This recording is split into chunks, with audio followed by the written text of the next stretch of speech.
Magnet का तिलिस्म वास्तु में कैसे काम करता है? आप पद विन्यास लगा लीजिए, आप कुछ लगा लीजिए, वो दो दिशाएं कहाँ जाएंगी जो आकाश और पाताल हैं। ना तो यहाँ पद विन्यास काम कर रहा है और ना यहाँ पे वो जो सर्कल वाली ग्रिड है वो काम कर रहा है। तो ये सब एक तरीके से समझ लीजिए धोखा है, धोखा है।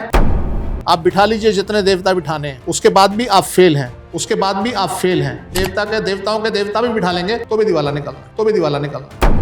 मैं समझता हूं कि आज ये बेवकूफ बनाने वाले विधायक है जी, ये पद विन्यास और फलाना विन्यास और ढमकाना विन्यास कुछ नहीं सर, इसके बिना हम रिजल्ट देते हैं। मुझे मेरे ही अपनों ने चैलेंज किया कि अपने आप में बड़ा वास्तुशास्त्री बनता है तो अपने यहाँ बेटा क्यों नहीं पैदा कर लेते। 10 साल बाद एक घर में शिफ्ट होते ही मेरे यहाँ बेटा आ गया।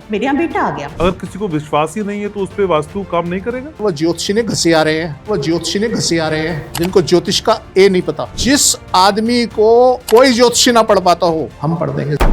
क्या एक घर किसी के लिए शुभ और दूसरे के लिए अशुभ हो सकता है? अगर वास्तु के हिसाब से घर अच्छा है और आपका समय थोड़ा सा डिस्टर्ब चल रहा है तो हम स्पेशली ये बात कहते हैं कि आप जॉइंट फैमिली बना के रहें उस घर में। आपकी राय क्या है वास्तु की कॉन्टेक्स्ट में अरावली हिल्स? ये एक ऐसा इशू है जिसको हो सकता है जो ये गवर्नमेंट को ले बैठे। वास्तु उपाय कर लिए, क्या उसके बाद भी किसी तरह की दुर्घटना की आशंका बनी रहती है? कितना वास्तु कर पाते हैं इस पे डिपेंड करता है। तो वास्तु खराब है तो सपने खराब आएंगे। आप साउथ में कूड़ा डाल दीजिए, आपको भयानक गंदे सपने आएंगे। आपका बेड ऐसे प्लेस होना चाहिए कि हेड रेस्ट होना चाहिए सदर्न साइड पे और फुट रेस्ट होना चाहिए नॉर्दर्न साइड। पितरों का सपनों में बार बार आना क्या खराब वास्तु का संकेत? अगर आपने ये नेगेटिव जगह पे अपनी पितरों की फोटो लगाई है वो आपके ड्रीम्स में आने लगेंगे। आपको जो चीज चाहिए आप की जगह लगाएं। घर में बीमारियां ना हो क्या कर सकते हैं? आप साउथ में ना सोएं, आप थोड़ा सा ईस्ट साइड पे आ जाएं और बालकनी को करें बंद। कोई वास्तु का उपाय बताइए ना जिससे कर्ज उतर जाए। देखिए सबसे पहले तो कोशिश कीजिए कि आपके घर का नॉर्थ पूरा खुला हो। कई जगह पे पंचर करवाए हैं लेंटर, वहाँ उन्हें बड़ा रिलीफ मिला। धनु राशि के हालात कब से ठीक होंगे? 2027 तक तो आपको वेट करना पड़ेगा। 2026 भी डिफिकल्ट ही रहेगा। तुम ना जाने किस जहां में खो गए,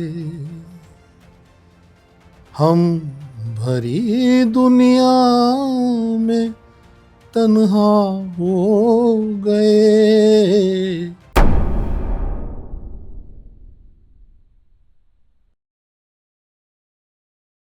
तो एक ऐसा पॉडकास्ट जो आपके लक मैग्नेट को इंप्रूव करता है, इनहेंस करता है, जो 24/7 बताता है आपको कि आपको कैसे रहना है, कैसे जीना है, कैसे खुश रहना है और कैसे धन को बढ़ाना है। तो ये सारी बातें वास्तु ग्लोबल के शानदार पॉडकास्ट में होती है और आप जानते हैं कि इस पॉडकास्ट में जुड़ता है वो पावर कपल जो वर्ल्ड फेमस वास्तु एक्सपर्ट के तौर पे आपके दिलों में रहते हैं। मेरे साथ है वास्तु एक्सपर्ट डॉक्टर रश्मि गुप्ता और डॉक्टर महेश गुप्ता। कैसे हैं आप दोनों? बढ़िया। तो आज बातें सर बहुत सारी होंगी, गाना भी होगा, व्यूवर्स के सवाल भी होंगे, लेकिन मैंने इंट्रोडक्शन में कहा मैग्नेट। तो ये जो मैग्नेट का तिलिस्म है वास्तु में, ये कैसे काम करता है? देखिए साइंटिफिकली पहले बात करें तो मैग्नेट के 2 पोल्स होते हैं। आज आधुनिक युग में हम वास्तु को देखने के लिए चुंबक का इस्तेमाल करते हैं।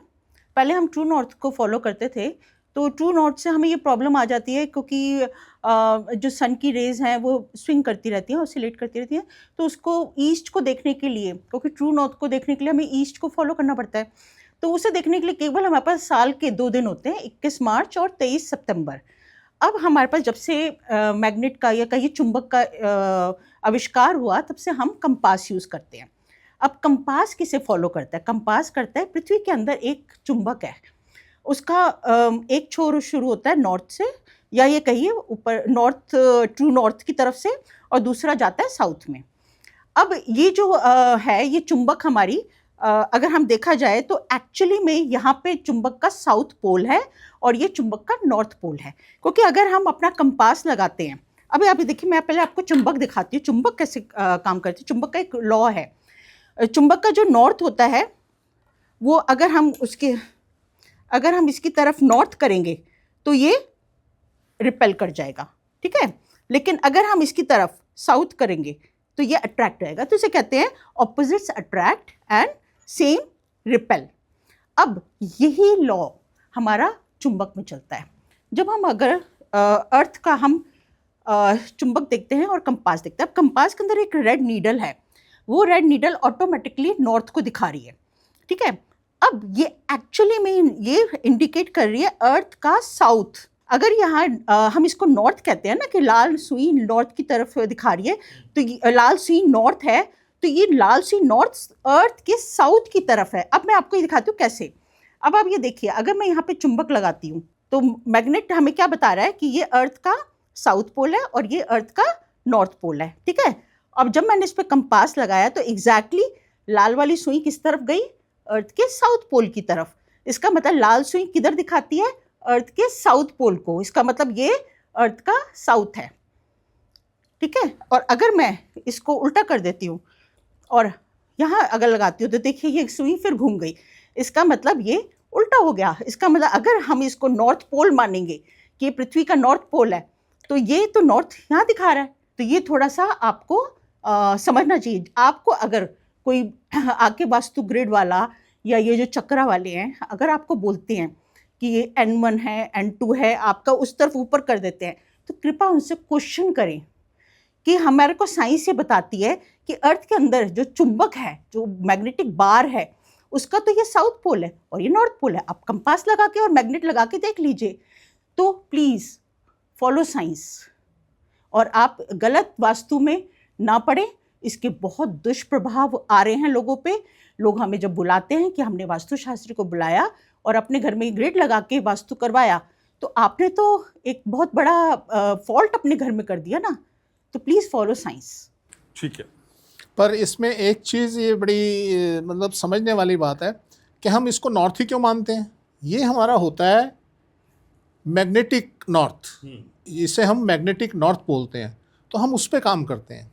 जब भी वास्तु की सेटिंग होती है, वास्तु के बारे में सोचा जाता है, वास्तु के बारे में हम कोई विधा इस्तेमाल करते हैं, तो हम वहाँ पे मैग्नेटिक नॉर्थ को इस्तेमाल करते हैं। हम बोलचाल की भाषा में उसको मैग्नेटिक नॉर्थ नॉर्थ कहते बोलते हैं। अदरवाइज वो साउथ है, क्योंकि जो नीडल हमारी अट्रैक्ट होगी वो साउथ की तरफ होगी, पर हम जो सेटिंग करते हैं वो मैग्नेटिक नॉर्थ की तरफ करते हैं। तो हमारा इसीलिए- कहने का पर्पस ये है। इसीलिए कभी भी पद विन्यास हो या वो वास्तु ग्रिड जो लगाते हैं वो बिल्कुल भी नहीं वो काम follow कर ही करनी नहीं सकते चाहिए। ना। आपका पद विन्यास यहाँ जीरो हो जाता है, आपकी ग्रिड यहाँ जीरो हो जाती है। और देखिए दूसरी बात, मजे की बात ये, आप पद विन्यास लगा लीजिए, आप कुछ लगा लीजिए, वो दो दिशाएं कहाँ जाएंगी? जो आकाश और पाताल हैं, जो ऊपर और नीचे हैं। ना तो वो आपके ग्रिड सर्कल में आती हैं, ना पद विन्यास में आती हैं। कहाँ जाएंगी वो? जबकि वो हैं, आज उनका वजूद है। आज सिनेरियो चेंज हो चुका है, आज वास्तु चेंज हो चुका है, आज लोगों की अवस्थाएं चेंज हो चुकी हैं, मल्टी स्टोरी बिल्डिंग बन रही हैं, पाताल में शहर बन रहे हैं। तो वो सब कहाँ जाएंगे? हम कैसे नापेंगे, कैसे काम करेंगे उस पर? तो इसलिए यहाँ हम आके एक चीज़ हमें सामने आती है हमारे, कि ना तो यहाँ पद विन्यास काम कर रहा है और ना यहाँ पे वो जो सर्कल वाली ग्रिड है वो काम करती है। तो ये सब एक तरीके से समझ लीजिए धोखा है और कुछ नहीं है। किताबों में लिखा है, उसको एलिब्रेट करके अपने अपने हिसाब से बताया जा रहा है, बाकी कुछ नहीं। इसका कोई तंत्र नहीं है, कोई प्रभाव नहीं है, कोई इम्पैक्ट नहीं है। आप बिठा लीजिए जितने देवता बिठाने हैं, उसके बाद भी आप फेल हैं। आपका दिवाला निकलना है तो निकलना है। आप देवताओं के देवता भी बिठा लेंगे तो भी दिवाला निकलना है, कुछ नहीं होने वाला। अल्टीमेटली आपको जब साइंस आप यूज़ करेंगे, प्रयोग करेंगे, तभी कुछ आपका हल निकलेगा, अदरवाइज कुछ नहीं। लेकिन सर जब आप देवताओं की बात करते हैं तो फिर मैं मंदिर, मस्जिद और चर्च की बात भी करता हूँ। सर इन सबके वास्तु और इनकी एनर्जी अलग अलग है? हाँ, वो अलग होती है। देखिए मंदिर, मस्जिद, जब चर्च की हम बात करते हैं ना, वहाँ का जो बिल्डिंग का स्वरूप होता है वो डिफरेंट होता है। हम उसकी बात अलग से करेंगे। आपको पहले तो हमें ये समझना पड़ेगा कि देवता क्या होते हैं, हम किस देवता की बात करते हैं।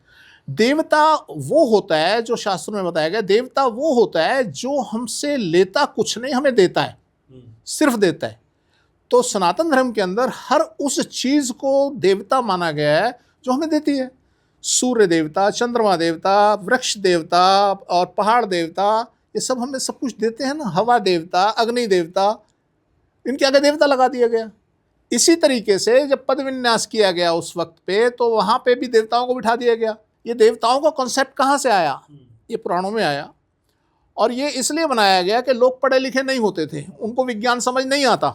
जब नहीं समझ आता तो अब मूर्खों को समझाने के लिए क्या करें? देवता बना दो, उनकी टेंडेंसी बता दो कि भैया ये देवता है, ये राक्षस है, ये मारेगा, ये पुचकारेगा, ये खाने को देगा, ये तुम्हें ऐसे करेगा, वो देवता वो समझा दो।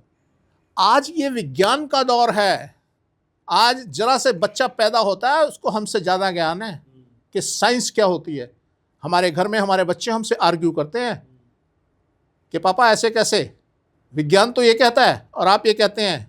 हमें उसे समझाना पड़ता है, हमें बताना पड़ता है कि उनकी भाषा में जिसे हम विज्ञान कहते हैं, हमारे शास्त्रों में उसको कैसे एलिब्रेट किया गया है। तो जब आपके घर में ये वास्तु चक्र वाले आते हैं और आपको उस हिसाब से आपके यहाँ बता रहे होते हैं, तो प्लीज़ उन्हें क्वेश्चन करें कि ये जो आपने नॉर्थ में कुबेर के देवता बता रहे हैं आप, तो ये अर्थ का तो साउथ है, तो ये आपके नॉर्थ में देवता आपने कैसे बिठाए? क्योंकि ट्रेडिशनली वहाँ नॉर्थ में ही देवता बिठाए गए हैं, तो वो तो नॉर्थ है ही नहीं। आज कंपास के हिसाब से हमें जब पता चल गया कि अर्थ का मैग्नेटिक बार, क्योंकि हम तो कंपास से बाहर ही देख रहे हैं ना, तो आप उनसे क्वेश्चन करें। तो ये चीज़ थी हमारे, इसे हम बोलते हैं, जैसे हम मैग्नेटिक नॉर्थ बोलते हैं, ये वो है। अब कुबेर को बिठा दिया। कुबेर की दो शास्त्रों में अलग अलग स्थिति बताई गई, एक में उसे राक्षस बताया गया, एक में देवता बताया गया। आप किसको मानेंगे? हर जगह। और मैं आपको बताऊं, शास्त्र में किसी भी अवधारणा के कई स्वरूप मिलते हैं। एक आदमी ये कहता है जी उसके मतानुसार ये था, उसके मतानुसार ये था, उसके मतानुसार ये था। अब आप कैसे जाने कि यार क्या सही है? ये जिस शास्त्र के बेस पे हम चलते हैं, जिसको हम आधार मानते हैं, तो इसमें सही क्या है? यस, उसमें आपको प्रयोग करके देखने पड़ेंगे कि सही क्या है, कौन सा फार्मूला फिट बैठता है। तो सर हमने वही किया है। हमने हर फार्मूले को लगा के देखा कौन सा फार्मूला सही बैठता है, तब हमने ज्ञान देना शुरू किया। तो मार्केट में तो बहुत सारे लोग अपने हिसाब से ज्ञान दे रहे हैं। इस तरह जो डायलेमा की स्थिति है लोगों के सामने। सर आज हर किसी को जल्दी है ना सर। मेरे को जल्दी नहीं थी, मेरे को धन कमाने की कोई जल्दी नहीं थी। मेरे पास बड़े सारे सोर्स थे, मैं उनसे धन कमाता था। बहुत धन कमाया, बहुत धन कमाया, अनलिमिटेड। जैसे मैंने छोटी सी उम्र में पा लिया ना सर, आदमी के लिए बड़ा मुश्किल है उतना कमाना। और फिर मैं रिसर्च पे निकला। जब रिसर्च पे निकला सब कुछ गया, क्योंकि मैं तो खराब स्थिति में रहना शुरू कर दिया। तो मेरे पास तो और बड़ी सारी विधाएं हैं सर। मैं आर्किटेक्ट भी हूँ, मैं आर्किटेक्चर करता हूँ, मैं कंस्ट्रक्शन करता हूँ, मैं फैक्ट्रीज चलाता हूँ, मैं ट्रेडिंग करता हूँ, मैं बड़े सारे काम करता हूँ। गाना भी गाता हूँ सर, वो तो मेरा शौक है। तो इसलिए सर मेरे पास धन का सिर्फ मात्र एक यही साधन हो ऐसा नहीं था। आज लोग इस पे डिपेंड हो गए हैं। अब देखिए क्या हुआ, जब हमने और सारी चीज़ों को इस्तेमाल किया तो मुझे वहाँ भी पता लगा ना इस फील्ड में वास्तु कैसे काम करेगा। लोगों ने पढ़ा, किसी से सीखा और सिर्फ वास्तु कंसल्टेंट बन गए, टैग लगाया और चल दिए। यार नहीं, ऐसे नहीं होता। तुम सीखो और काम भी करो ना साथ, तुम्हें पता तो चले इसकी लैब कहाँ है। घर में तो बन नहीं सकती। वास्तु की लैब यही है, तुम दुनियादारी में घूमो, दुनियादारी के काम करो, कुछ बिजनेस करो, कुछ साथ में कुछ और काम करो, तब तुम्हें समझ आए। अगर तुम सिर्फ एक झंडा पकड़ के वास्तु को चल दोगे तो तुम परिपक्व नहीं हो सकते। तुम्हें अनुभव कहाँ से आएगा, तुम्हें नॉलेज कहाँ से आएगी, प्रैक्टिकल कहाँ करोगे लोगों के साथ। जब वो बर्बाद हो जाएंगे तब तुम्हें समझ आएगी कि हाँ ऐसा करने से बर्बाद हो जाता है। तो इसलिए सर ये जो विधा है, ये सब मैं समझता हूं कि आज ये बेवकूफ़ बनाने वाली विधा है कि जी ये पद विन्यास और फलाना विन्यास और ढमकाना विन्यास। कुछ नहीं सर, इसके बिना हम रिजल्ट देते हैं। हम कोई पद विन्यास नहीं लगाते, हम कोई चक्र नहीं लगाते, रिजल्ट देंगे आपको। लेकिन मैम, घर फूंक कर अक्सर लोग रोशनी दूसरों की जिंदगी में नहीं करते हैं। लेकिन सर जब ये प्रैक्टिकल के नाम पे घर फूंक रहे थे, आपने रोका नहीं कि भाई हमें परेशान क्यों कर रहे हो भाई? हाँ जी, हमारे यहाँ लड़ाइयाँ भी होती थी और मैं भी और बच्चे भी बहुत परेशान होते हाँ, थे। स्वाभाविक है परेशान होना यस, भाई। हम लोग होते थे। हाँ। बट हम लोगों ने रिजल्ट्स भी फील करने शुरू करे। एक एग्जांपल दूंगी। मेरी 2 बेटियां हैं और एक सोसाइटी में एक सोच होती है कि बेटा नहीं है। तो सर को चैलेंज किया होगा किसी ने, हालांकि सर ने मुझे कभी ऐसा प्रेशराइज नहीं किया। 10 साल हो गए सर ने, फिर हमारा घर शिफ्ट हुआ, 3 महीने हो गए एंड मुझे पता चला मैं कंसीव कर गई हूँ। शिफ्ट होते ही, अच्छा, उस घर में शिफ्ट होते ही 3rd मंथ में मुझे पता चला मैं कंसीव कर गई। एंड हमने चेक कराया तो yes, I was pregnant. And साल भर में मेरे यहाँ बेटा आ गया। अब पैरों तले निकल गया कि 10 साल बाद अनएक्सपेक्टेडली एक घर में शिफ्ट होते ही मेरे यहाँ बेटा आ गया। मेरे को वास्तु पे इतना विश्वास हो गया कि ये तो चमत्कार है मेरे साथ। और ये सब चीज़ें मैंने प्रेडिक्ट कर दी थी। अच्छा। मुझे मेरे ही अपनों ने चैलेंज किया कि अपने आप में बड़ा वास्तुशास्त्री बनता है तो अपने यहाँ बेटा क्यों नहीं पैदा कर लेता। मैंने भी बोल दिया, मैंने कहा आज से ठीक 2 साल के बाद मेरे यहाँ बेटा होगा। अब उनको चैलेंज कर दिया, एक्सेप्ट कर लिया उन्होंने। अब मुझे कुछ करना था, मैंने वो घर ढूंढा जहाँ पुत्र होते हैं और उस घर में हम शिफ्ट किए, मूव किए और वहाँ बेटा आया। अब जब उस घर में घुसे तभी मैंने बोल दिया था कि यहाँ पे बच्चा सुबह 7 बजे आएगा और सुबह 7:15 पे बेटा मेरे उसने नर्स ने लाके मेरी गोद में दे दिया कि जी ये लो बेटा हुआ है।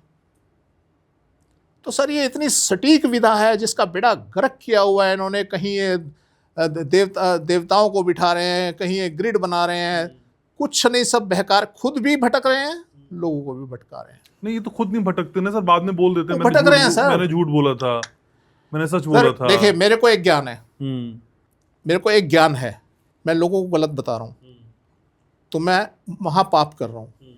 मेरे को भी ज्ञान नहीं, मैं लोगों को भी ज्ञान नहीं दे रहा, उनको भी गलत, मेरे को भी गलत ज्ञान है, लोगों को भी गलत ज्ञान है, मैं पाप कर रहा हूँ। तो ये उस स्थिति में है कि मेरे को भी गलत ज्ञान है, आपको भी गलत बता रहा हूँ, ये उस स्थिति में है।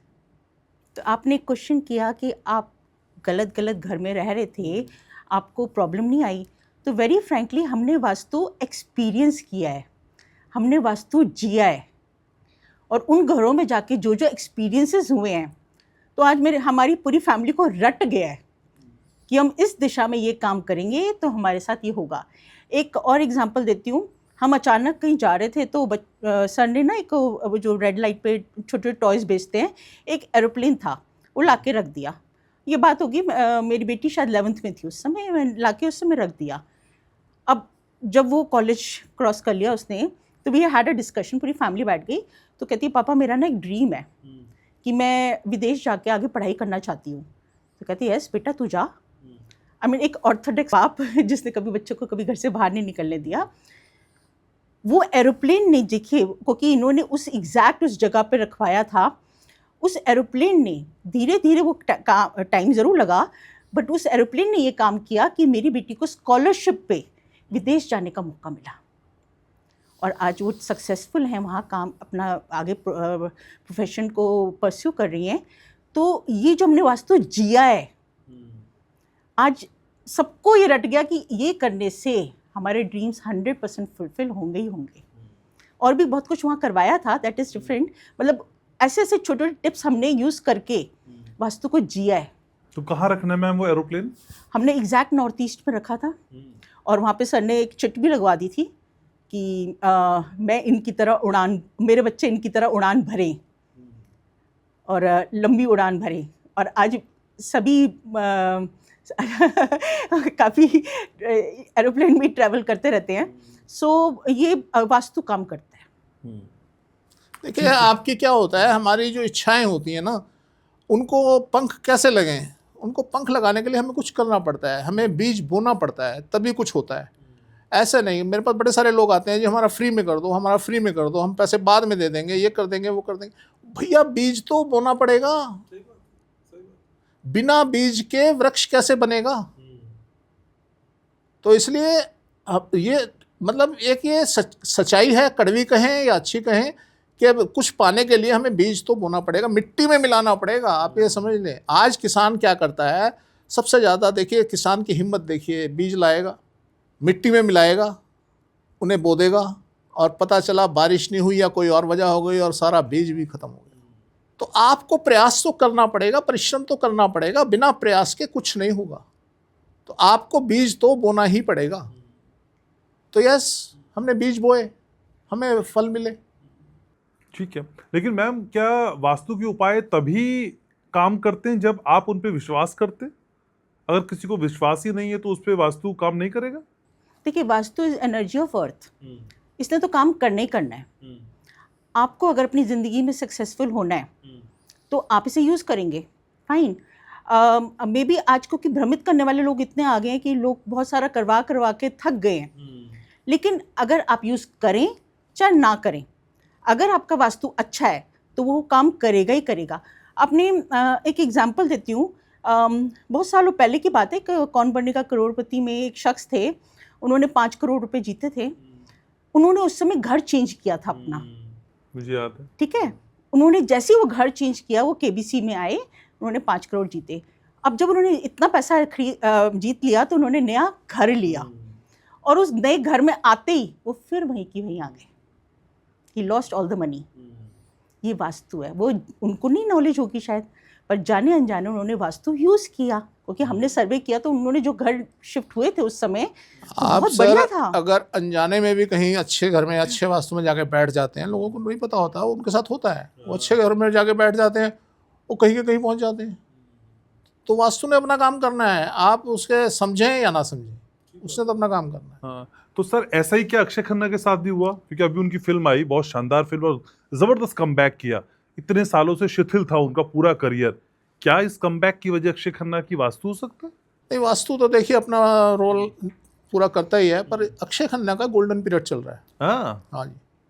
तो बड़े सारे ज्योतिषी इस टाइम बोल रहे हैं कि जी वो ए राशि का है, मेष राशि का है, और हाँ, मेष राशि की हाँ। बल्ले बल्ले हो रही है, और फलाना ढमकाना।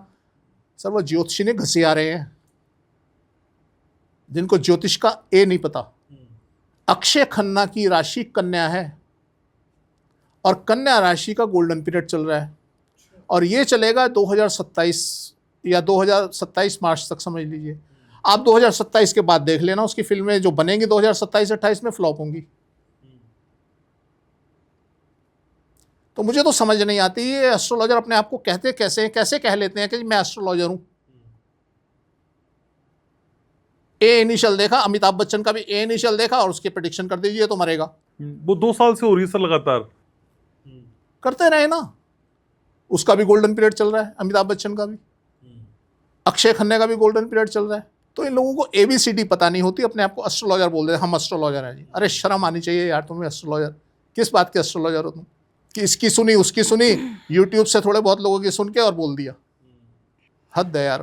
किसी की राशि निकालने के लिए कई विधाएं यूज करनी पड़ती हैं। आप पहले लगन चार्ट सर देखते देखिए, हैं। आज हमारे पास एक काबिलियत है, जिस आदमी को कोई ज्योतिषी ना पढ़ पाता हो, कोई ज्योतिषी ना पढ़ पाता हो, हम पढ़ देंगे सर। मैंने कई बार आपको उसमें बताया है कि मैं सामने बैठे आदमी के मुझे कुछ नाम भी नहीं चाहिए, कुछ नहीं चाहिए, मैं उसको पढ़ देता हूँ कि ये आदमी क्या है, कब कब क्या क्या इसके साथ हुआ और कब कब क्या क्या होगा। आज इतना घिस चुके हैं। हाँ, मैं ये नहीं कहता कि आप मेरे पास कोई लाइन लगाने की भैया ज़रूरत नहीं है कि मैं सबके बारे में पढ़ूँ, मेरे पास इतना टाइम नहीं होता। बाकी एक विधा है, मैं पढ़ सकता हूँ तो और वो बहुत पढ़ सकते हैं, पर वो अपने आप को एस्ट्रोलॉजर कहते हैं, अच्छे लगते हैं। आप एस्ट्रोलॉजर कह रहे हैं, यूट्यूब पे आपने लोगों की बातें सुनी और आके अपना बखान करना शुरू कर दिया। यार हद हो गई, कहीं तो खड़े हो ना आप। अक्षय कन्या की आप कुंडली उठा के देखिए, उसमें उसका चंद्रमा जो है वो कन्या राशि में है। ठीक है, लेकिन मैम क्या एक घर किसी के लिए शुभ और दूसरे के लिए अशुभ हो सकता है? एक घर, सेम घर? देखिए अपना अपना काल भी होता है। अच्छा। मैंने आप पहले भी बताया था कि कभी कभी क्या होता है कि किसी के ऊपर किसी का समय खराब चल रहा है और उसने बहुत अच्छे वास्तु में वो आ गया, तो उससे क्या होगा कि वो प्रोटेक्टेड रहेगा। अब किसी का समय बहुत बढ़िया चल रहा है और बहुत बढ़िया घर में आ गया, मतलब वास्तु के हिसाब से बहुत बढ़िया घर में आ गया, बहुत बढ़िया, उनकी ग्रोथ तो 100% होगी ही होगी, और सरप्राइजिंगली होगी। ऐसे ऐसे अमेजिंग उनके साथ चमत्कार होने लग जाएंगे। तो कुछ थोड़ा सा काल का प्रभाव भी होता है। अच्छा। हाँ, पर ये होता है कि अगर वास्तु के हिसाब से घर अच्छा है और आपका समय थोड़ा सा डिस्टर्ब चल रहा है, तो हम स्पेशली ये बात कहते हैं कि आप जॉइंट फैमिली बना के रहें उस घर में। You should have all your family members और सम ऑफ द फैमिली, मतलब कुछ फैमिली मेम्बर्स आपके ज़रूर साथ में हो। उससे क्या होता है कि मे बी आपका समय ख़राब है पर किसी का तो समय अच्छा होगा ही ना, साथ में वाइफ हैं, बच्चे हैं, पेरेंट्स हैं, ब्रदर्स हैं, जो भी हैं, उनका अच्छा होगा तो उसका प्रभाव आप पे पड़ेगा। ओवरऑल अच्छा घर सबके लिए अच्छा है। कभी कभी तो खराब, आप वास्तु के हिसाब से बहुत अच्छा घर है और आपका कहते हैं आप समय थोड़ा डिस्टर्ब चल रहा है और आपकी वाइफ का बहुत अच्छा चल रहा है, आपको पता ही नहीं चलेगा अपना खराब समय, हम ऐसे बहुत लोगों को पूछते हैं कि आपका ये पीरियड डिस्टर्ब रहा, कहते नहीं पता नहीं चला, वो इसलिए क्योंकि उनकी वाइफ का बहुत अच्छा चल रहा था, या वाइस वर्सा, आपकी वाइफ का समय खराब है और आपका बहुत अच्छा चल रहा है, आप तो बहुत अच्छा सर्वाइव कर जाएंगे। तो ऐसे में थोड़ा सा ये बैलेंस करना बहुत ज़रूरी है। तो वाइफ के साथ में बच्चों का समय भी मैटर करता है आपके फ्यूचर पे या आपके प्रेजेंट पे? जो उस घर में रह रहे हैं, अच्छा, जो जितने लोग उस घर के अंदर रह रहे हैं, उस प्रमाइस में रह रहे हैं, सबका एक दूसरे के ऊपर प्रभाव पड़ता ही पड़ता है। फिर तो जॉइंट फैमिली चाहिए, हाँ, जॉइंट फैमिली तो क्योंकि बहुत है। कभी किसी का सही चलेगा, कभी किसी का सही चलेगा। अगर आप डॉग भी ले आते हैं आप, हाँ, उसका इम्पैक्ट भी आपके ऊपर आएगा। अच्छा, अच्छा या बुरा दोनों? कहते हैं ना, कभी कभी किसी जानवर ने बचा लिया, हाँ, बहुत से हादसे हो रहे होते हैं और जानवर एकदम आके आपका दुख ले लेता है। ठीक है। लेकिन सर, इन दिनों चर्चाओं में अरावली हिल्स भी हैं, उसको लेके कई तरह की चर्चाएं हैं, कई तरह की प्रिडिक्शन, और सोशल मीडिया बिल्कुल फुल है। सर, आपकी राय क्या है वास्तु के कॉन्टेक्स्ट में अरावली हिल्स? देखिए सर, जब तक हम इंसान की बात करते हैं ना, वहाँ पे इंसान की राशि डिफरेंट हो सकती है। जब हम जगह की बात करते हैं तो उसका नाम कई सदियों से चला आ रहा होता है। तो अरावली हिल्स का भी जो पहला इनिशियल है क्या है जी? ए है। आज इसके ऊपर विपत्ति आनी थी और वो आ गई है। अब ये कितनी देर रहती है, 2027 तक रहती है, नहीं रहती है, ये डिपेंड करता है, क्योंकि ये एक ऐसा इशू है जिसको हो सकता है जो ये गवर्नमेंट को ले बैठे। इतना बड़ा बन सकता है? इतना बड़ा बन सकता है। तो उस पर अल्टीमेटली उसके ऊपर इशू आ गया। अब हम वास्तु को लेते हैं कि इस अगर अरावली हट जाता है, इसका इम्पैक्ट कहाँ कहाँ कैसे आएगा।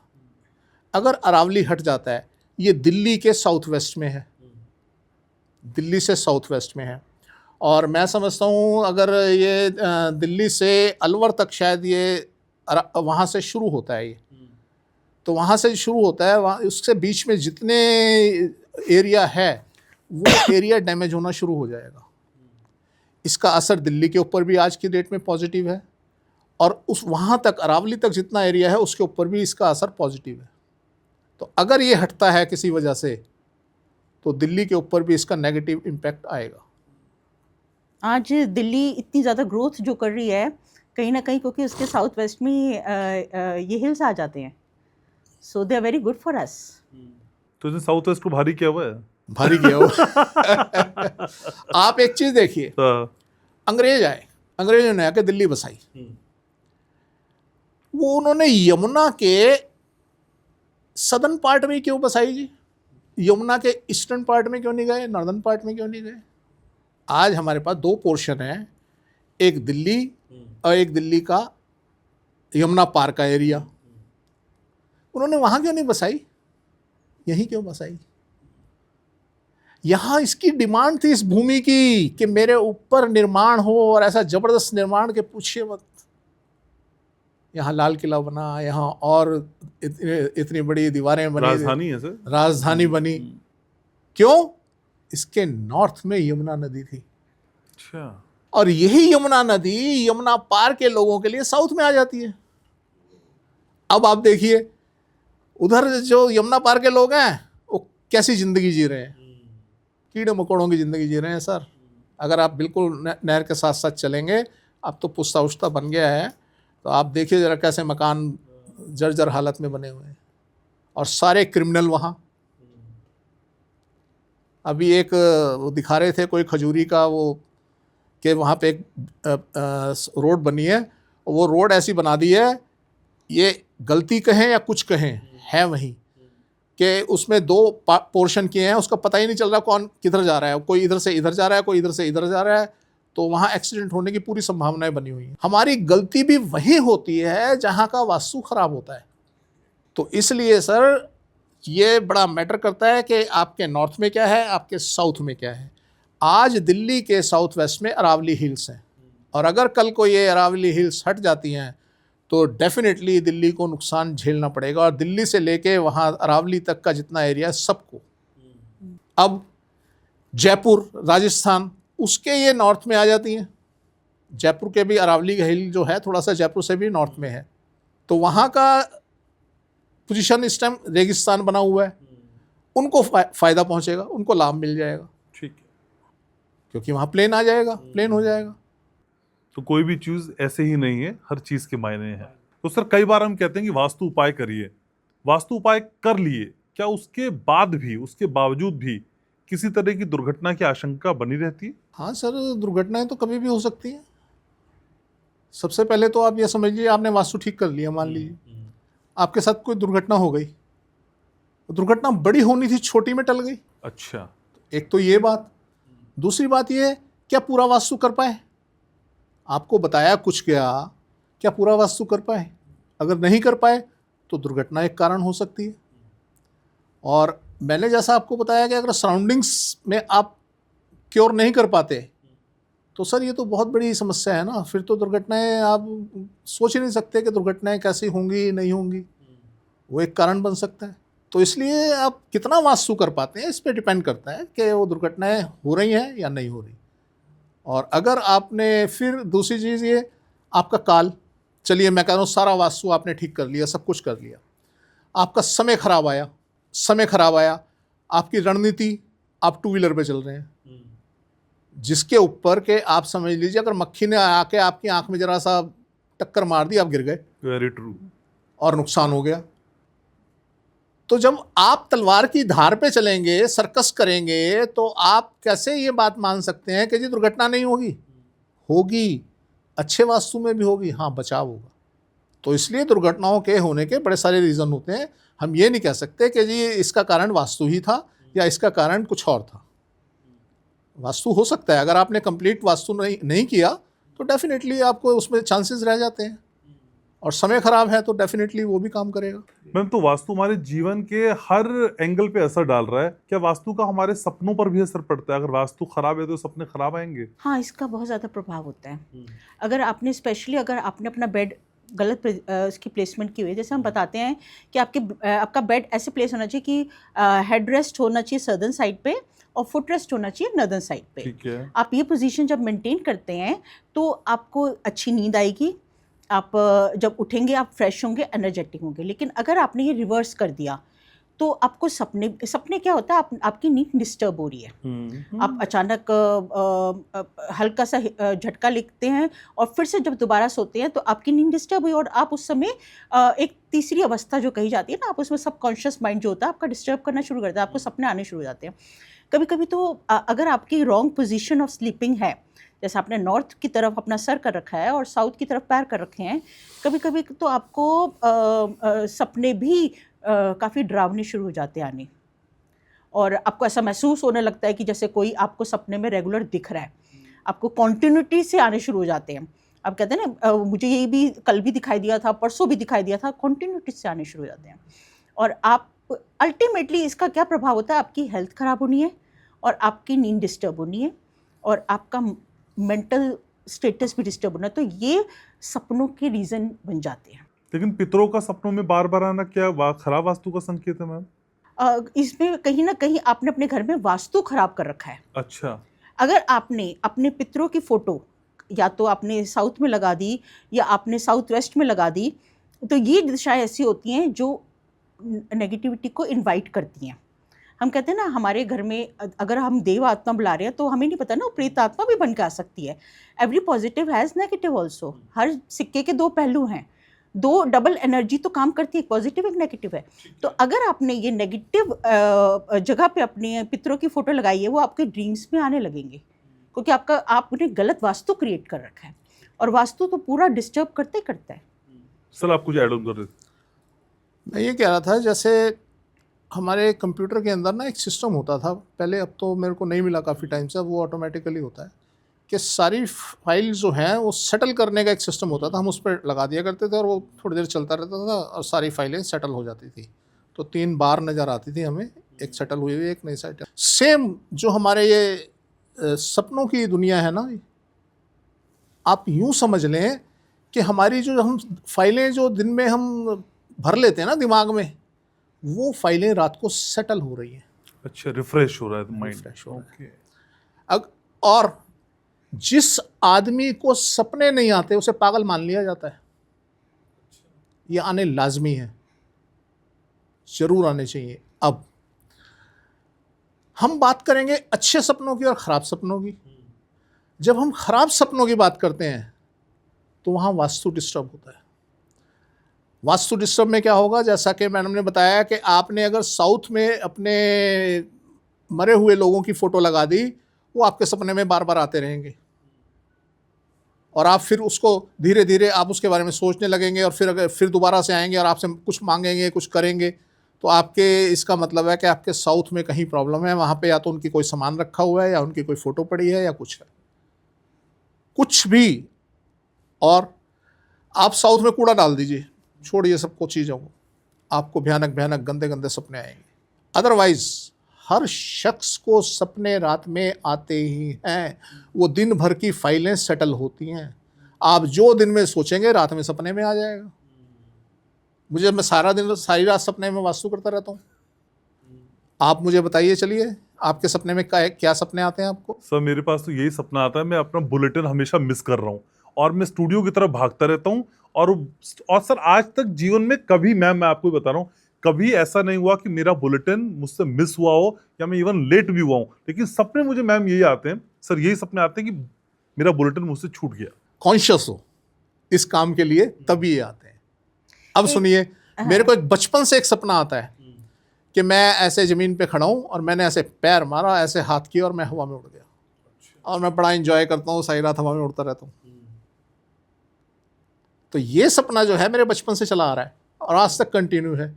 मैं नहीं समझ पा रहा इसका मतलब क्या है, पर ऐसा होता है। कुछ सपने ऐसे होते हैं जो आपके साथ जीवन भर जुड़ जाते हैं, तो वो कहीं ना कहीं वो आपके लिए काम करते हैं। बाकी आप जो काम कर रहे हैं, जिस काम से आप बंधे हुए हैं, अगर वो सपने आ रहे हैं तो वो फाइलें सेटल हो रही हैं। आपका अनकॉन्शियस माइंड जो है उसके लिए ट्यून हो रहा है कि आपने ऐसे करना। अब आप कह रहे हो जी मेरे को ऐसा लगता है कि मैं कुछ मिस कर रहा हूँ। यस, आप कॉन्शियस हो अपने काम के लिए, तो आपका जो अनकॉन्शियस माइंड है वो ट्यून हो रहा है कि मुझे इसके लिए कॉन्शियस रहना है, ये काम ऐसे करना है। मैम कुछ कह रही थी आप? सपनों अगर आपको बहुत ज़्यादा ख़राब सपने अगर आ रहे हैं, आप महसूस करते हैं, तो आप अपना एक थोड़े टाइम के लिए आप किसी भी नॉर्दर्न जोन के कमरे में आके सो जाइए। अच्छा। आपके घर का जैसे मैंने एक बार ये पहले बताया था, अपने घर को हाफ इक्वेटर की तरह डिवाइड कर दो। एक नॉर्दर्न हेमिस्फेयर, जैसे अर्थ का नॉर्दर्न हेमिस्फेयर और सदर्न हेमिस्फेयर है, वैसे हमारे घर का हो जाता है। तो नॉर्दर्न साइड पे किसी भी रूम में आके आप थोड़े दिन सोने लगिए, आपको ब्रेक मिलेगा। ठीक है। लेकिन मैम मेरे तो सवाल चलते ही रहते हैं, हमारे व्यूवर्स कई सारे सवाल सर भेजते हैं, उनको बेसब्री से इंतजार रहता है। और मैम देखिए, सर को एक मैसेज आया है, ये है सर रिहान, कह रहे हैं कि सर आपने गाना नहीं गाया। मैम क्यों नहीं गाया गाना पिछली बार सर ने? सर का थोड़ा सर इसका जवाब चाहिए। गला क्यों नहीं गाया भाई? लोग मैसेज कर रहे हैं सर, ये सवाल मैंने जानबूझ के शामिल किया है इसमें। सर लोग कह रहे हैं गाना क्यों नहीं गाया? गला खराब था। देश जानना चाहता है इसका जवाब, नेशन अच्छा, वांट्स एक टू और नो। बात बताऊं घनश्याम जी, बड़ी इंटरेस्टिंग, कि लास्ट टाइम इन्होंने जो गाना गाया था, लास्ट टाइम, उस पर कॉपीराइट लग गया। और वो इसलिए लगा क्योंकि इन्होंने ओरिजिनल जैसा गा दिया। तो मैं इनसे भी बोलते ही ज्यादा ओरिजिनल होना भी अच्छा नहीं है। ठीक है। एक सवाल है सर, ये मोटिवेशनल ब्लॉग से एक सवाल आया, कह रहे हैं कि सर मेरे बच्चे की जन्म की तारीख है 18/2/2012, सुबह 6 से 7 बजे के बीच मेरे बच्चे का जन्म हुआ, लेकिन बच्चे का एक पैर सर कमजोर है, वजन और हाइट भी कम है, जिससे मैं बढ़ाना चाहता हूँ। किस दिशा में मैं अपने बच्चे को सुलाऊं? आंखों की रोशनी भी है, मोतियाबिंद की शिकायत भी हो रही है, और मेरे साथ डॉक्टरों ने कहा है कि अब कुछ हो नहीं सकता है आपका, और जहां कुछ नहीं हो सकता वहां डॉक्टर महेश गुप्ता करके दिखाते हैं। क्या कर सकते? दो चीज़ें ये नोटिस करें, जहाँ बच्चे का जिस घर में जन्म हुआ है वैसे बच्चा बड़ा भाग्यवान है। उसका शनि जो है वो तुला राशि का है, और अगर तुला का नहीं है तो वक्री होके कुंभ में उसमें कन्या में आया हुआ होगा, तो बच्चा बड़ा भाग्यवान है। अदरवाइज़ आप देखें जिस घर के अंदर उसका जन्म हुआ है, गेट में घुसने के बाद सामने 180 डिग्री पे 180 डिग्री से 195 डिग्री तक कोई जगह पीड़ित है, कटी हुई है, फटी हुई है, गड्ढा है, कुछ भी है, वहाँ कोई ऐसी चीज़ है जो ऐसा उसकी पोजीशन में आया है। और अदरवाइज़ आपका घर साउथ फेसिंग हो सकता है, तो एक ये वजह भी हो सकती है, साउथ वेस्ट फेसिंग हो सकता है, तो एक ये वजह हो सकती है। अदरवाइज़ बच्चा डेट ऑफ बर्थ के हिसाब से बड़ा भाग्यवान है, और मैं समझता हूँ उसके फ्यूचर में अगर आप थोड़ा बहुत अपने घर में सुधार कर लें तो ये ठीक हो सकता है।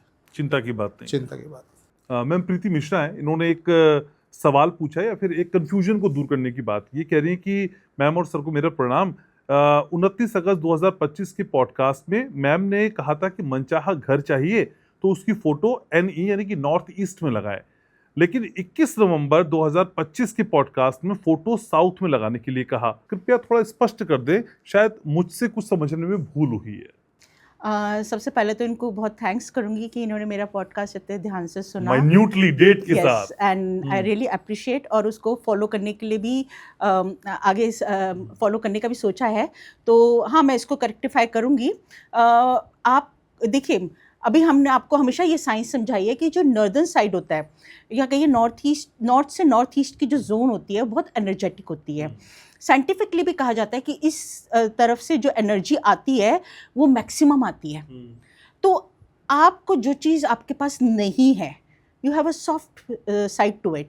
आपके पास मकान नहीं है, आपके पास बेबी भी नहीं है, जैसे भी आपको जो चीज़ चाहिए आप अपने नॉर्थ से नॉर्थ ईस्ट की जगह लगाएं। अब आपको घर चाहिए तो आप उसी जोन में उसकी फ़ोटो लगाएं। आपके पास प्रॉपर्टी है या आप थोड़े से स्थिर हैं, आप बैलेंस्ड हैं और आप थोड़ी मैच्योर एज पे अभी आ चुके हैं, और आप अब अपना आपको एक्सपैंड करना चाहते हैं, तो आप वो वाली फ़ोटो साउथ में लगाएं। साउथ स्टेबिलिटी देता है, आपको सिक्योर भी करता है और आपको ग्रोथ का मौका देता है।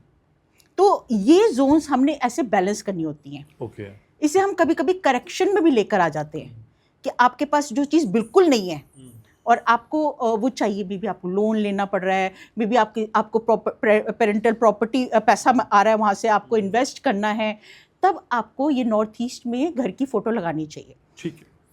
देखिए क्या होता है, हमने दो डायरेक्शन बताई, एक बताई साउथ, एक बताई नॉर्थ। आप ऐसा मान लीजिए, जब हम नॉर्थ की बात करते हैं तो आपकी तरफ वो चीज़ आती है नॉर्थ आपसे, जब नॉर्थ में हम कुछ बोलेंगे आपको तो डेफिनेटली आप साउथ में होंगे। ठीक है। हम जब नॉर्थ में आपको बोला तो एनर्जी जो नॉर्थ से आ रही है वो आपकी तरफ धकेलेगी उस चीज़ को। अच्छा, मान लीजिए आपका हाउस बन गया। अब क्या होता है, हाउस बन गया, आप मल्टीपल हाउस चाहते हैं, तो आपने क्या करना है, अपने से साउथ में एक आप फोटो लगा दीजिए ऐसे हाउस की जो आप जिस तक पहुंच ही नहीं सकते, जो आपकी अप्रोच से बाहर हो। उसके लिए हम लगवाते हैं बुर्ज खलीफा, कि चलिए मेरे पास आज अपना मकान नहीं है या मेरे पास एक छोटा मकान है, मैं बुर्ज खलीफा खरीद लूं। आप शायद जिंदगी में बुर्ज खलीफा नहीं खरीद पाएंगे, यस, पर आप उस तरफ जाएंगे जरूर। एक फ्लैट, 2 फ्लैट, 3 फ्लैट, और हो सकता है बुर्ज खलीफा में फ्लैट खरीद लें अगर आपका लाइफ स्पैन हुआ तो ये दो चीजें जो हैं, आकर्षण और विकर्षण, ये सिद्धांत हमेशा काम करता है। और आप दो काम कर सकते हैं, ऐसा भी कर सकते हैं कि एक फोटो आप अपनी लगा दें किसी छोटे घर की नॉर्थ में अगर आपका हाउस नहीं है, और बुर्ज खलीफा लगा दें अपने साउथ में। ये दोनों काम करेंगे ना, वो उधर से डोमिनेट करेगा आपको कि यस प्रॉपर्टी बनाओ, प्रॉपर्टी बनाओ, प्रॉपर्टी बनाओ, और वो उधर से घर आपकी तरफ चला आएगा। तो जो आकर्षण और विकर्षण का सिद्धांत है वो इस तरीके से काम करता है। तो कंफ्यूजन आज दूर हो गया। यस, ठीक है। मैम एक सवाल है, ये हैं गुजरात से, कह रहे हैं कि दाहोद में हम रहते हैं और मेरा जो घर है पूर्व मुखी है, नॉर्थ ईस्ट में ड्राइंग रूम है और साउथ ईस्ट में मेरी पार्किंग है, नॉर्थ में बोरिंग है, बराबर है ये? उन्होंने ऐसे पूछा। हाँ, इट्स अ गुड सिचुएशन। काफ़ी आप इसमें काफ़ी सेटिस्फाइड होंगे और काफ़ी इंजॉय कर रहे होंगे। ठीक है।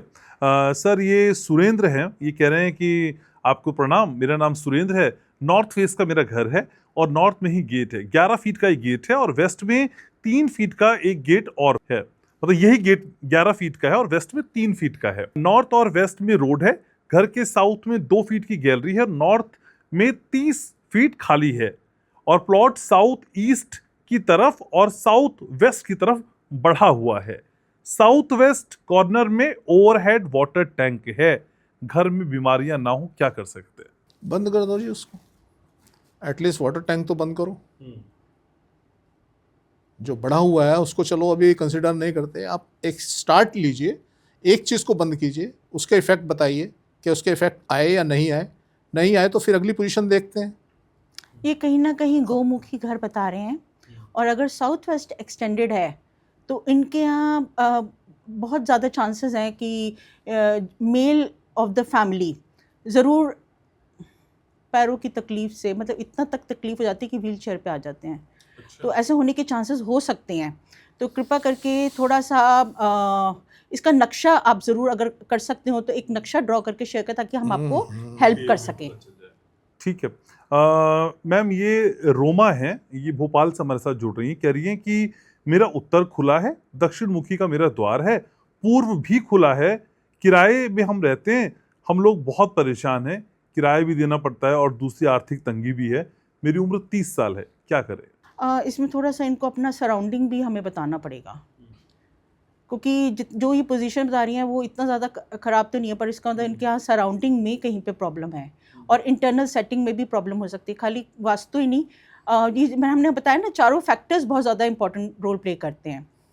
आपका surrounding, internal setting, structure and environment, land, sorry.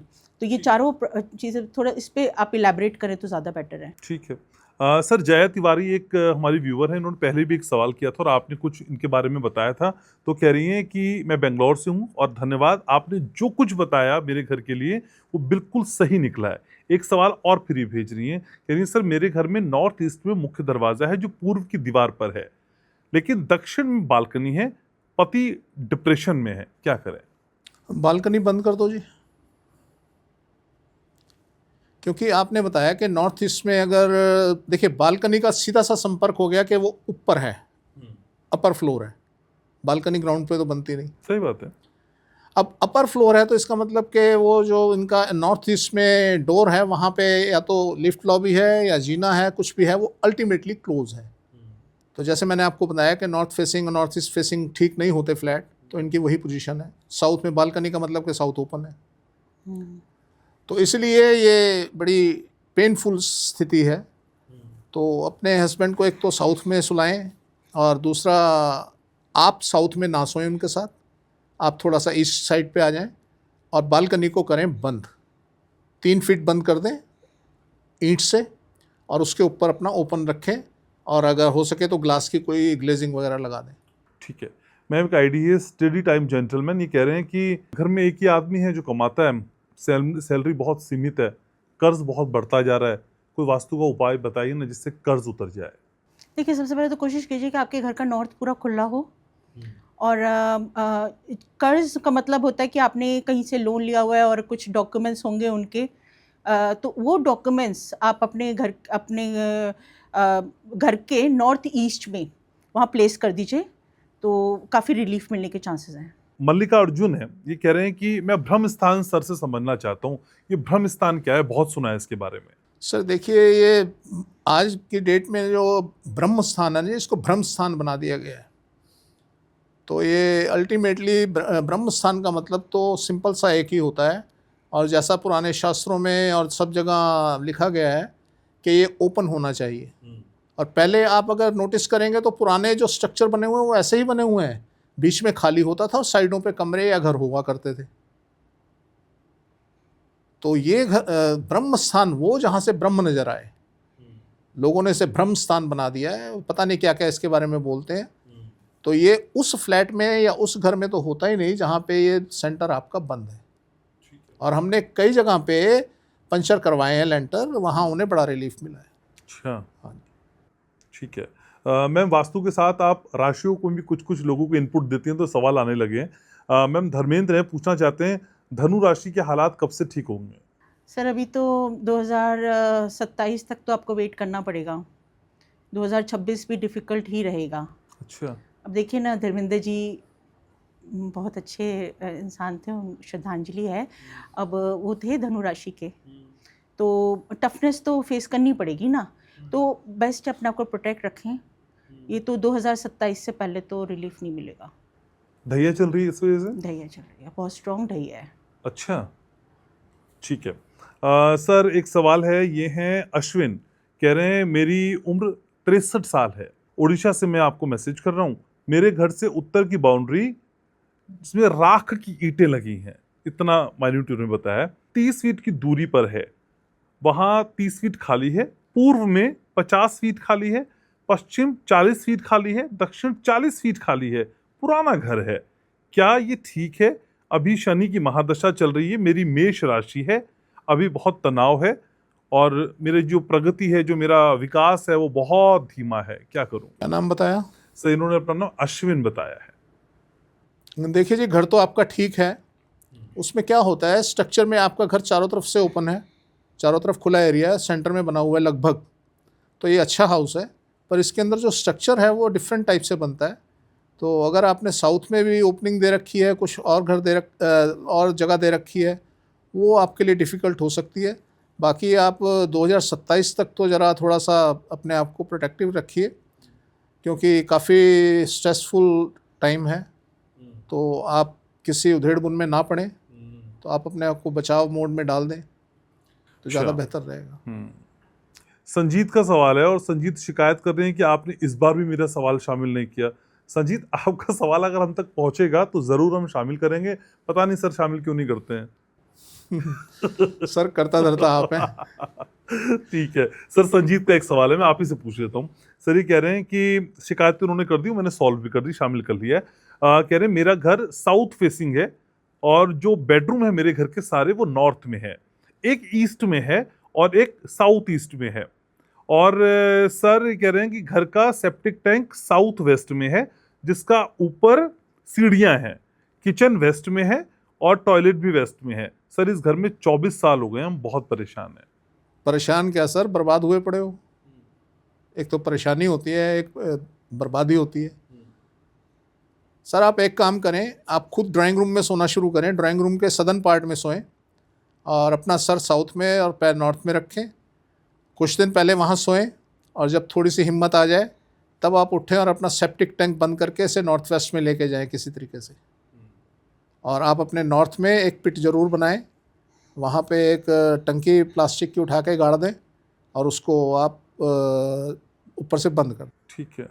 थिलुपुरा का सवाल है, बड़ा यूनिक सा नेम है, इसका मतलब मुझे बताइएगा क्या होता है। ये आपसे पूछ रही है मैम कि मेरे घर में ईशान कोण में सेप्टिक टैंक है, नैऋत्य कोण में किचन बना है, क्या करें? और पिछले 8.5 महीने से हम आपका पॉडकास्ट देख रहे हैं। थैंक्स तो 8.5 महीने हो गए। सानू भी नहीं पता। Ma'am please. चलिए, आप बहुत अच्छी बात है, हमें फॉलो कर रहे हैं। पर आपने जो ये सिचुएशन बताई है, ये तो काफ़ी आपने डिफ़िकल्ट बता दी। अब आपने कहा साउथ वेस्ट में आपकी किचन है और नॉर्थ ईस्ट में आपका सेप्टिक टैंक है, तो ये तो काफ़ी ऑड पोजीशन होगी, क्योंकि सेप्टिक टैंक नॉर्थ ईस्ट एक तो बहुत एनर्जेटिक जोन है और यहाँ से सारी पॉजिटिव एनर्जी आती है। तो यहाँ सेप्टिक टैंक होना काफ़ी ख़तरनाक है, ये नेगेटिविटी लेकर आएगा ही आएगा। साथ में आप जो किचन कह रही हैं, तो किचन तो एटलीस्ट आप कोशिश कर सकती हैं कि जो साउथ वेस्ट में आप, चलो किचन है, पर आपका जो फेसिंग हो जब आप खाना बनाएं तो वो ईस्ट की तरफ कर दें। अच्छा। और और अपना सारा जो आप कुकिंग मटेरियल है वो आप अपना नॉर्थ से ईस्ट के बीच में प्लेस कर दें, साउथ बिल्कुल खाली कर दें। तो और एक क्योंकि आपका वहाँ सेप्टिक टैंक है, तो उसे काटने के लिए आप साउथ, अपनी जो किचन है उसमें साउथ की तरफ एक छोटी सी खिड़की बना दें, तो वो थोड़ा सा शायद बैलेंस कर सकेगा। Otherwise septic tank is a very, अगर आप उसकी सेप्टिक टैंक के पास में बोरिंग कर सकती हैं, वाटर बोरिंग अगर हो जाती है थोड़ा सा नॉर्थ से नॉर्थ ईस्ट के बीच में, तो आई थिंक शायद वो थोड़ा सा बैलेंस कर जाए इस एनर्जी को। ठीक है। हाँ सर प्लीज। मैं एक बात कहना चाहूँगा मैम, आप क्या कीजिए, आपके यहाँ ना कोई हड्डियों से रिलेटेड अर्थराइटिस यानी कि इस टाइप की समस्याएं होंगी, तो अगर ये समस्या है तो आप हमारे इस पॉडकास्ट में नीचे कमेंट में यस लिख के भेजें कि यस ऐसी समस्याएं हैं। तो अगर ऐसी समस्याएं हैं तो उसके लिए हमें कुछ और देखना पड़ेगा, वो देख के आपको तभी हम ढंग से इसका कोई उपाय बता पाएंगे। ठीक है सर, 1-2 सवाल और हैं, शामिल कर दूं, नहीं तो फिर लोग शिकायत करते हैं। सर सूरज शर्मा है, कह रहे हैं कि मुझे आपसे बात पूछनी है सर कि मेरे आंगन में बोरवेल है, 100 फीट का बोरवेल है, क्या ये सही है? अगर नहीं है तो ये भी बता दें। देखिए, आंगन का मतलब अब सेंटर को लेते हैं, अगर सेंटर में है तो ये गलत है। ठीक है। मैम राजकुमार का सवाल है, कह रहे हैं कि मैं आपका हर एपिसोड देखता हूँ, हर पॉडकास्ट देखता हूँ, मेरा टॉयलेट ईस्ट साउथ में है और काफी खराब कंडीशन में है, मैं क्या करूं? साउथ ईस्ट का टॉयलेट तो काफ़ी डिफ़िकल्ट पोजीशन हो जाती है। इस तरफ टॉयलेट ना हो तो बेटर है। अगर आप उसे शिफ्ट कर सकते हैं नॉर्थ वेस्ट की तरफ तो it would be a better option. उधर टॉयलेट नहीं होना। सर जसपाल कौरिन का सवाल है कि अगर माँ ग्राउंड फ्लोर पे, बेटा दूसरी मंजिल पर सो रहा है तो क्या ये ठीक है? कृपया मेरी मदद करें, मेरे बेटे की शादी नहीं हो रही है और मैं चाहती हूँ शादी हो जाए। मैं चंडीगढ़ मोहाली से आपके लिए मैसेज भेज रही हूँ। हम परिवार में 2 ही लोग हैं। मैम या तो आप ऊपर सो जाओ, बेटे को नीचे सुला दो, शादी भी हो जाएगी, सारे काम हो जाएंगे। और अगर अभी मुश्किल हो रही है तो आप बेटे के कमरे में साउथ वॉल के ऊपर अपनी फ़ोटो लगा दें, उससे फ़र्क पड़ेगा 5 से 10% का। और अगर बेटा नीचे आ गया तो आप समझ लीजिए 100% का फ़र्क पड़ जाए। ठीक है, एक मैसेज और है सर। ये शिवदयाल हैं, कह रहे हैं मेरा नाम शिवदयाल है, आयु है मेरी 55 वर्ष, मकान वेस्ट फेसिंग है, नॉर्थ और ईस्ट बंद है, स्वास्थ्य बहुत खराब रहता है और पैसों की बहुत प्रॉब्लम है, कर्ज लगातार बढ़ रहा है, उपाय बताएं। पीठ के बारे में भी कुछ जानना चाहते हैं और मुझे किस दिशा में सोना चाहिए। बच्चे को मैं कहाँ सुलाऊं जिसकी उम्र 25 वर्ष है, उसे कहाँ सुलाऊं? और उसकी भी शादी नहीं हुई है, मैं चाहता हूँ उसकी शादी हो जाए। सर बड़ा डिफ़िकल्ट हाउस है। अच्छा, हाँ, बहुत डिफ़िकल्ट हाउस है। सर क्या कुछ दिन के लिए रेंट पे जा सकते हैं आप? अगर आप रेंट पे जा सकते हैं, इस हाउस से निकलिए और कहीं रेंट पे चले जाइए। और इस हाउस को अगर रेंट पे दे दें और खुद रेंट पे चले जाएं तो बहुत बेहतर होगा। इस हाउस को छोड़ दीजिए, बहुत खतरनाक हाउस है। सर बिना छोड़े कुछ नहीं हो सकता? हो सकता है सर, उसके लिए वो बड़ी प्रैक्टिस करनी पड़ेगी, उनका घर देखना पड़ेगा, उसको समझना पड़ेगा, फिर बताना पड़ेगा। सिंपल उपाय तो यही है, आप किसी रेंट हाउस में चले जाओ। ठीक है, तो इसको फौरी राहत यही हो हाँ, सकती है। यही हो सकता ठीक है, तो मैम उस सेगमेंट का इंतजार जो मैं और आप भी करते हैं, हमारे तमाम व्यूवर करते हैं, कुछ हो जाए। पर थोड़ा ध्यान रखिएगा कॉपीराइट से। मैम आप याद दिलवा दीजिए सबको। है। सर एक वाकया सुनाता हूँ। हम सिविल लाइन रहते थे, तो वहाँ एक दिन मैं अपने लॉन में बैठा हुआ गिटार बजा रहा था। हवाइन गिटार आपने शायद सुना हो कभी। तो सुनील गांगुली इसके महारथी थे जो बजाया करते थे। तो वो मैं बजा रहा था, तो एक लेडी कोई हमारे घर के पास से गुजरती होंगी। तो जब मैं बैठा था तो वो लेडी मेरे पास आई, कहती बेटा, मेरे से उम्र में काफ़ी बड़ी थी, कि बेटा बहुत अच्छा बजाते हो, तो मुझे सिखा दोगे? अब मैं एकदम से हैरान हो गया कि मैं तो अभी खुद इनिशियल स्टेज पे हूँ, मैं सिखा दूँ? मैं उस टाइम था शायद 8th क्लास में। अच्छा, तो मैंने हाँ कर दी। मैंने कहा जी सिखा दूंगा, जो मुझे आता है, जितना आता है सिखा दूंगा। तो उन्होंने मुझसे हारमोनियम सीखा। अच्छा, हालांकि आज वो जो गिटार है, हवाइन गिटार ना जी, वो लुप्त हो चुका है, अब तो स्पेनिश गिटार चलता है। तो उन्होंने मुझसे हारमोनियम सीखा। तो जो गाना उन्होंने, वो विडो थी, उनके हस्बैंड की डेथ हो गई थी। अच्छा, तो जो गाना उन्होंने मुझसे सीखा पहली और आखिरी बार, वो उसी गाने के ऊपर ज़्यादा फोकस कर रही थी।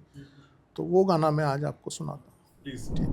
तुम ना जाने किस जहां में खो गए, हम भरी दुनिया में तन्हा हो गए। तुम ना जाने किस जहां में खो गए, एक जान और लाख गम घुट के रह जाए न दम, एक जान और लाख गम घुट के रह जाए न दम। आओ तुमको देख ले डूबती नजरों से हम, लूट कर मेरा जहां छुप गए हो तुम कहाँ, तुम कहाँ, तुम कहाँ, तुम कहाँ, तुम ना जाने किस जहां में खो गए। तुम ना जाने किस जहां में खो गए। तो चलिए, दोनों जहां की चाबी सर और मैम के पास रहती है, जो हर शुक्रवार हम खोलने की कोशिश करते हैं। थोड़ा ही सही हम लोगों के दिलों को तो खोल पा रहे हैं। बहुत अच्छा लगता है मैम जब बात आती है। सर बहुत शुक्रिया आपका Thank समय you. निकालने के लिए।